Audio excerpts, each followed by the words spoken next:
is to check their orders, make sure that you know what their weight bearing status is. If they're non-weight bearing, you need to make sure that they are kicking that leg forward and they are not putting weight through that leg. If they're not able to do that without bearing down into their heel, where their foot is up, bring the head of the bed, or the height of the bed up to help. And if they're in a chair and they can't do it and you're really trying to pull, get a quick move. Do something, you can get their leg off to the side, and you just wanna avoid them pushing down and you having to lift. And then when they're up walking, it needs to be a true non-weight bearing. Toe touch weight bearing is where they can put their toes down to balance, but they're still fully weight bearing through their arms. So this is just more for balance. If you're noticing that foot is starting to kind of flatten out as they're walking, that means they're putting weight through their leg. You can see how my shoe is stretched. So you can tell by the look of their foot if they're putting weight through it instead of up here. Yep. Okay? You're gonna, if a patient has a brace, that will be also in that summary page right as you open up their chart, if they are the parameters on this. So if some of them are weight bearing is tolerated in this, sometimes they can be unlocked at rest, locked when they're up walking. So there's varying different ways that they would be using this brace. So just check your orders to make sure that you're aware of what they can and can't do. I always encourage, put it on the whiteboard, so just to remind yourself, and then to remind the next person coming in, so that we're not doing something we shouldn't be doing. Right. When you're helping them in and out of bed, you want to make sure that you're fully supporting that leg, especially if they're not able to do that themselves. Because if they're trying to do it, it's difficult. So have support here and helping that leg over. If you have a hip patient, you need to make sure you know what type of hip surgery it was, if it was anterior, lateral, or posterior, because their hip precautions are different. So the anteriors, they can pretty much move any direction they need to go. The one thing the surgeon doesn't want is them to be extremely externally rotated or into extreme extension, which a lot of those patients aren't doing.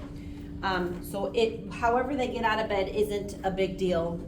For a lateral and a posterior hip, they have precautions where they can't bend past 90 degrees. That knee shouldn't cross over.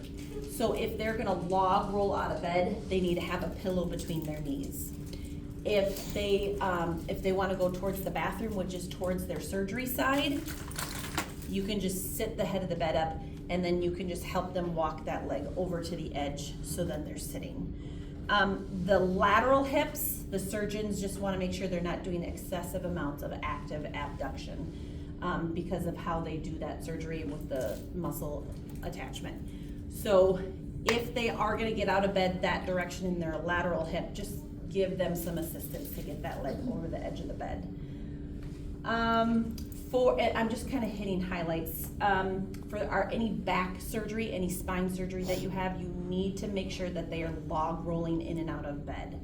And a true log roll is knees bent and then rolling.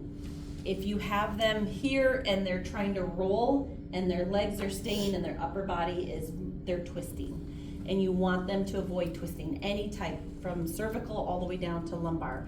They need to make sure that they're all one unit when they go to roll. Doesn't matter which direction they go. Sometimes they do have a bone graft taken out of their iliac crest, so that can be kind of tender, so they might not want to go towards that side. But it's just kind of up to them which direction they want to go. And then a really big help is that when they go to get back into bed, that the head of the bed is flat, so that they're up high enough, and then they're able to log roll in and out. If you have the head of the bed up, they end up being lower, and then you're gonna have to do a boost, which we are getting away from. No more boosting with the draw sheet. And Greg was gonna talk about that. So if a patient can't boost themselves up in bed, you need to be using that slip mat, that yellow slip mat sheet. So I find that it's really helpful if you put the bed in Trendelenburg, get them pretty much on their head and they're already kind of sliding in the bed, and then they should just be able to push with their feet and they should move up. So always encourage the patients to do it on their own, and if they're not able to do it, grab that slip mat. And then if you have a lumbar patient, they have, you probably have seen these corsets. The ones that the patients will be using has a plastic shell on it, and that's what helps prevent them from bending too far forward, because their precautions are bending, lifting more than 10 pounds, and twisting. So we want to make sure that they're avoiding that. When they have this on, you can do it while they're sitting at the edge of the bed. Have them tighten it as tight as it goes. My Velcro is pretty much done here. And then when they go to stand, you want them to push. You always want them pushing from where they're coming from. If you have a spine surgery person and they go to try and stand and they do this because those legs are so weak, that's twisting. So you want to make sure that they stay upright and push from here. And then adjust the brace. It can, when they're sitting, especially if they have a larger stomach, the brace tends to be a little too high, so you want to make sure you kind of adjust it. Have the patient adjust it if they can. You can kind of assess their balance with that, kind of how steady they're going to be on their feet. And if it's feeling loose, have it tighten it back up, because they're going to feel more secure when this is tight. It's going to help for pain. And then you can walk them. The gait belt will go over the brace. Always, if a patient's on their feet, the gait belt should be on them. And then when they're sitting, especially again if they have a bigger stomach, this can feel really tight. If they're trying to eat, it's just like, oh. So they can loosen this up so that they have a little bit more room.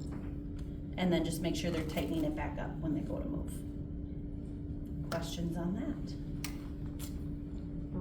Okay. All I right. think that's it.